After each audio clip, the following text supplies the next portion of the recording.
If the copper is essential for modern industry, then another question immediately appears. Where does the world's copper actually come from? Many people assume that copper resources are widely distributed across the planet. In reality, global copper production is highly concentrated in a small number of countries. According to data published by the United States Geological Survey, the total annual copper reserves in the world are estimated to be about 880 million tons. Now, however, these resources are not evenly distributed geographically. A small number of countries control a large share of global copper reserves. Chile holds the largest copper reserves in the world.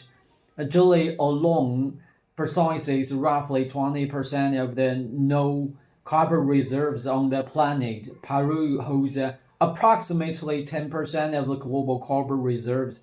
Australia also holds about 10% of the global reserves of copper. The Democratic Republic of Congo holds approximately 8% of global reserves. This means that a limited number of regions contains the majority of the world's copper reserves. We can understand the importance of these countries more clearly if we examine production rather than reserves. In 2024, global copper mine production reached approximately 22 million tons. Chile alone produced more than 5 million tons of copper during that year. And this means that roughly one quarter of the world copper supply came from a single country. Peru produced approximately 2.8 million tons of copper during the same year. The DRC produced more than 2 million tons of copper in the same year. These numbers even an important structural reality of the global copper market. A relatively small number of countries produce the majority of copper used by the global economy. Now, however, natural resources alone do not determine copper supply. Mining copper is one of the most complex industrial activity in the modern economy. The copper mines are among the largest industrial operations on Earth. For example, the Escondida mine in northern Chile is the largest copper mine in the world. This single mine complex produces more than 1 million tons of copper every year. That amount is larger than entire annual copper production of many countries. Large-scale copper mining requires enormous amounts of equipment, infrastructure, and energy. Mining companies must remove vast quantities of rock in order to extract copper ore. In the early 20th century, many copper mines operated with ore grades above 2%. This means that 2% of the rock contained the copper mantle. Today, many new copper mines operate with the ore grades below 0.5%. This means a mining company must produce a much larger volume of rock in order to produce the same amount of copper. Lower ore grades significantly increase both mining costs and energy consumption.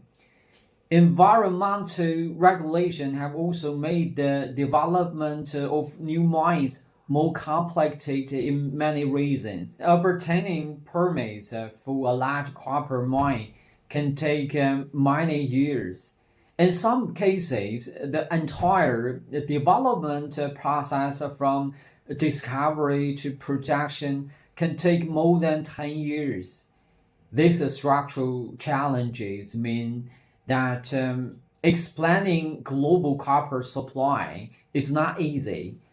At the same time, global demand for copper continues to increase. This creates an important imbalance in the global copper market. Demand is rising while supply growth remains slow. Because of this imbalance, many analysts believe the world may face a copper supply gap in the coming decades. Some forecasts suggest the global copper demand could reach 35 million tons per year by the year 2035. Meeting that level of demand would require the discovery and development of several large new copper mines. However, new discoveries have become increasingly rare in recent decades. This situation reveals a deeper truth about industrial development. Modern economies depend not only on technology but also on physical resources. The copper is one of the clearest examples of this relationship. It is a mantle that quietly supports the entire electrical system of the modern world. Yet, its supply is limited by geology, economics, and time. And understanding where copper comes from is therefore essential for understanding the future of global economy.